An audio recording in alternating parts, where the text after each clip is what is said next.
দাদা এই বাড়িটাতে সব বাংলাদেশিরা থাকছে। বর্ডারে যান, দিয়ে কেন এত লোক এত মানুষ তৎকালীন সময় কিভাবে ঢুকেছে জিজ্ঞেস করুন। রিপাবলিক বাংলা কে রোহিঙ্গা কে বাংলাদেশি দেখার অনুমতি কে দিয়েছে? দর্শক, ভিডিওটি এত শেয়ার করুন, কারণ মানুষের কাছে এই ভিডিও পৌঁছানো দরকার। জুড়া কুসু লোকের বাড়িতে ঢুকে পড়ছে বাংলাদেশি রোহিঙ্গা, এই খোঁজার দায়িত্ব কে দিয়েছে? যখনই একটা যুবক সামনে এসে রুখে দাঁড়ায়, ক্যামেরা বন্ধ করে দেয় এবং ওই যুবকের ক্যামেরা ছিনিয়ে নেবার চেষ্টা করে এবং সেখান থেকে শেষ পর্যন্ত কালটি মারে। আপনাদেরকে যে ভিডিও আমি দেখাতে চলেছি, সম্পূর্ণ ভিডিওটি দেখে আপনারা অবশ্যই শেয়ার করুন। কারোর গাড়িতে ধরুন আপনার মিডিয়া থেকে এসেছেন, এরকম ঘরে তো ঢুকে যান, ঘর ওই বাইরে, এটা তো ঘর। আপনি কথা বলবেন, বাইরে গিয়ে কথা বলবেন। এটা হচ্ছে ভাড়া বাড়ি। শুনুন শুনুন আমার বাইরে গিয়ে কথা বলি। দাদা শুনুন আমার কথা, বাইরে আসুন না, আসুন না, বাইরে এসে কথা বলুন। শুনুন, যদি আপনারা আমরা কারো ঘরের ভেতরে যাই, ঘরের ভেতর না তো কি এটা? এটা কোথায় ঢুকেছেন? লক করে সবাইকে ডেকে ডেকে আমরা ডেকে আপনি চলুন, আমি বলছি আপনি কোনো অসুবিধা কোনো। আচ্ছা, আপনি এটা আপনার কাকার বাড়ি বললেন? আচ্ছা, আপনি কে? আমি কাতার বাড়ি, আমি এখানকার। মানে আপনি এখানকার কোথায় থাকেন? আমার বাড়ি ওই ক্লাবের সামনে। কি নাম আপনার? সাবধান হোটেল। দাদা এই বাড়িটাতে সব বাংলাদেশিরা থাকছে।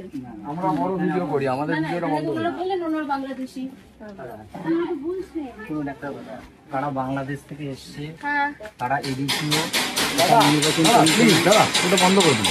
ওটা দিয়ে আমার আরে বাবা, ওনারা নিজেই মুখে বলছেন। আপনার প্রশ্নটা আমি অনেকক্ষণ ধরে দাঁড়িয়ে দাঁড়িয়ে দেখি। ওনারা নিজেই মুখে বলছেন দাদা, ম্যানিপুলেট করছেন। কোনো ম্যানিপুলেশনের এখানে কোনো গল্প নেই। আপনি একটাও অ্যাডাল্ট পারসনকে জিজ্ঞেস করেছেন? তিনটে বাচ্চাকে আপনি ইন্টারভিউ নিয়েছেন। কোনো বাচ্চা না, ওনারা সবাই বলেছেন একজন ভোটার না, যে তিনজন আপনি ইন্টারভিউ নিয়েছেন। দাদা দাদা আপনি ক্যামেরা বুঝতে পারছেন না, আপনি বুঝতেই আপনি যে পারছেন। তিনজনের ইন্টারভিউ নিয়েছেন, তিনজনেই ভোটার না, তিনজনেই আপনার অ্যাডাল্ট পারসন না। আমার কথাটা শুনুন, আমার কথাটা শুনুন।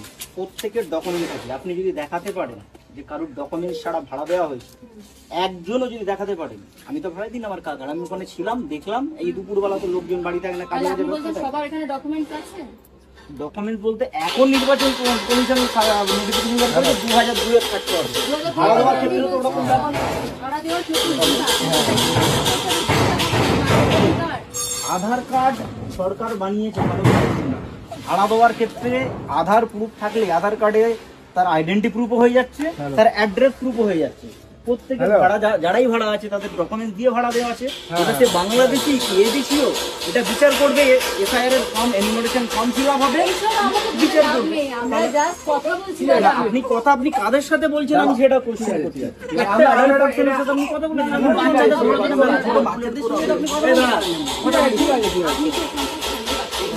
ঠিক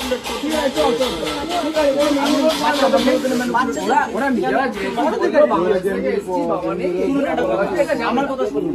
আমাদের দেশে আপনাকে আমি আপনার ক্যামেরায় তো আপনাকে একটা কথা বলি, এদেশে বাংলাদেশ থেকে লোক যে নেই, বাংলাদেশি লোক নেই, এটা তো হিন্দু মুসলিম সমস্ত ধর্মের মানুষ আছে, সমস্ত ধর্মের মানুষ আছে, অবভিয়াসলি আছে, হিন্দু মুসলিম সব ধর্মের মানুষ আছে।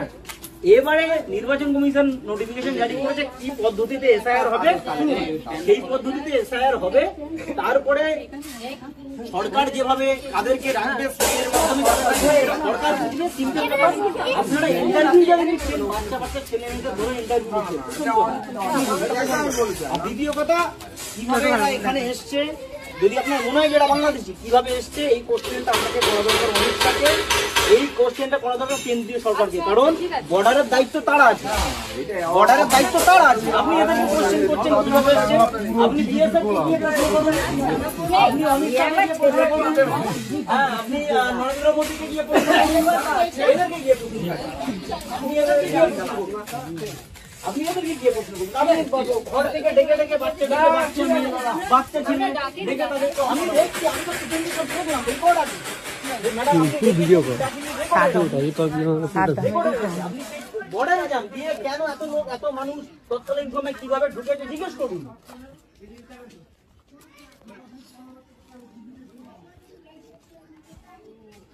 আসলাম বাবা।